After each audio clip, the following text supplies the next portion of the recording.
Welcome back to Les Schwab Tire Center's Outdoor GPS, presented by Fisherman's Marine and Outdoor. Now it's time for your weekend tech tip, brought to you by Chevy Silverado. Welcome back, everyone. We're lucky enough to be joined by Mr. Terry Mulkey, talking a little bit about that lower Willamette fishery and how it's just continuing, of course, to produce.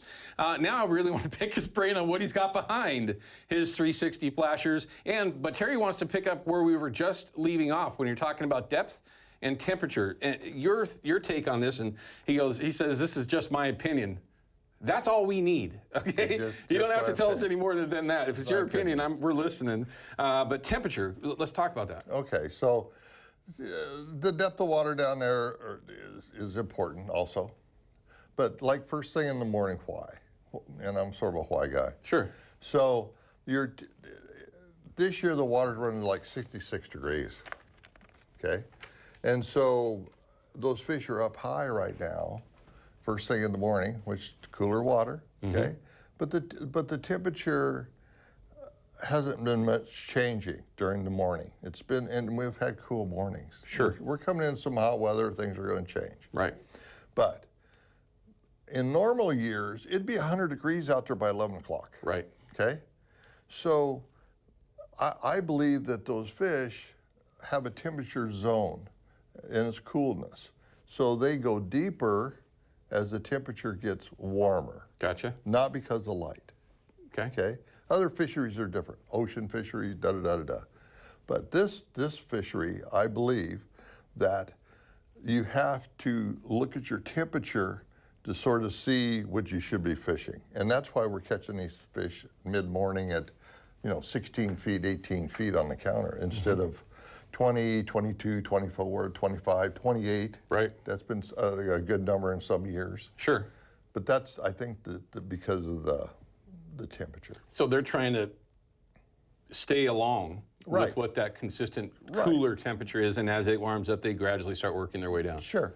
So when you start out the day, knowing, of course, that the temperature's cooler and the fish are up higher, do you have your whole boat, all your rods in that same zone? I have them staggered. Okay, so you do kind of stagger them out. I have it laddered down. Gotcha. Into a little deeper, and I won't go deeper than probably 20 feet on my back rods. Gotcha. And your middle rods 16, maybe your front rods 14 and 12, something like that. And you're staggering your leads like a lot of us would do, I guess. You got your heavier leads up front, right? And a little bit lighter, then a little bit lighter. Correct. Okay, so pretty standard of what we all try to do, because that's what everybody's doing down there. Everybody's doing the 360 thing, no matter if it's a Pro Troll, if it's a the Evolution from Brad's, whatever it might be. Everybody's kind of doing that for a reason. But here's where I want to get it into the tech tip with Terry. Sure. In front of your 360, do you have a number that you stick with exclusively, or do you play with that at all? I don't. What's your number in front of your 360? I don't measure the swivels. I always put a leader length of 24 inches. Okay, so you get your 24 of your leader, and then whatever your swivels happen to be, it is what it is. Correct.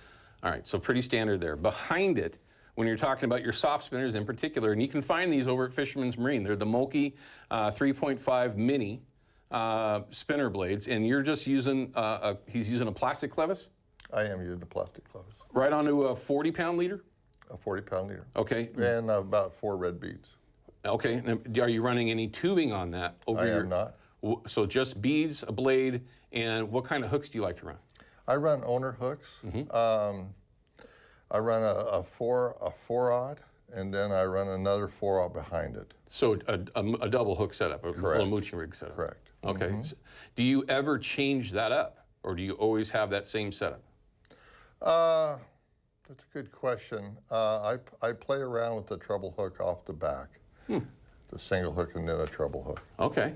Do you shrink that? Not necessarily shrink, but do you use like a size 1 or something? I use a size 1. Okay. And all that when I use them. The strength-wise is there. I think a 2 or a 4 is a little soft sometimes, especially when you get into bigger fish. Sure. And like some of our fisheries, I'm going to use buoy tin, for example, the bite is more violent. Right. Okay, and your drags are a little more tighter, and they'll straighten out a number 2 hook like a pickle fork. Sure, I get it, and because those fish are certainly aggressive, fresh out of the saltwater, they can. But we're dealing with 7 to 12-pound fish here, right? Normally, yeah. And this is plenty hook for them.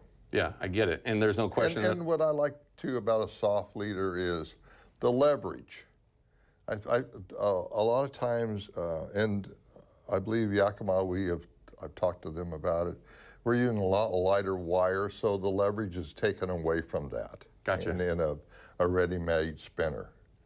So we used to think that spinner wire needed to be really rigid, but it doesn't in this format of what we're doing. Sure. So if they don't have leverage on that shank of that above that hook, then it's a lot easier to get them in. It doesn't roll that hook out of their mouth. Okay, makes sense. So you've made the conversion, I guess maybe a way to put it, to just strictly soft spinners anytime that you're using a spinner behind a 360? At all times. At all times. Right. Pay attention. I'm just telling you, you need to pay attention to these little things, because that's not me, and it's not a lot of us. But that's because Terry is a legend, and we are not. Well, it's just that simple. I have a little bit of time, Brian. Keep me honest here. Scent. Do you mess with scent at all? And I'm glad you brought that up. Yakima's came out with a rooster tail scent. Yeah, the spray stuff. Yeah. Yeah. I think ProCure makes it for them. They do? Yeah. Yep. And it has no oil in it. It's water soluble, so you can spray that on your hoochies or on the spinner, and it actually will just wash off. Right. Where that oil will stick on that more or be slimier more. Sure. But it's really performing. Do you like the shrimp one or any of the other versions? I prefer the shrimp. I have shrimp, and then I just spray that on there. I don't really get into garlic smells or anise smells. Interesting. Yeah, I've always liked shrimp. I mean, it's certainly a crutch for a lot of us to do that, and I think it's more make us feel better, but sometimes it does we've work. been catching summer steelhead down there. Yeah, which is awesome. Yeah, I mean, there's that many in the river. We're catching them on this stuff, but I thought I'd done a little better catching those summers this year because I was using shrimp. Makes sense. On my gear. Yeah, they certainly like that. They will gravitate to it. Oh, they like that. Last question for you before we have to wrap things up. As we go forward, I know that you like to take your time off. July is a month that you like to rest. When are you going to start your buoy 10 fishery? I'm starting August 1st. August 1st. I always do. Gotcha. We got a big tide that week. It's going to have a big push leading up to our first set of soft tides. Gotcha. But there's going to be fish on your changes and stuff then. Sure. So you're going to start the first and just ride it all the way out. You might have been doing this for a long time, Terry, but you're still an Ironman. I'm telling you right now, because there's no way that I'm going to do that. I'm slowing down a little bit, so. I get it. Well, thank you for coming in and just sharing a little bit of insight. Thank you. The Willamette fishery is certainly something that we can still participate in. Looking forward, of course, to that buoy 10 fishery, and I don't even need to ask him if he's got room in his boat, because he doesn't. But if you were able to get out with Terry at any given time, take advantage of it. You only got another year or so before the smaller rivers might become the way to go. Yeah. Just drift boating? Yeah. I'm going that direction as well. We'll be right back, everyone.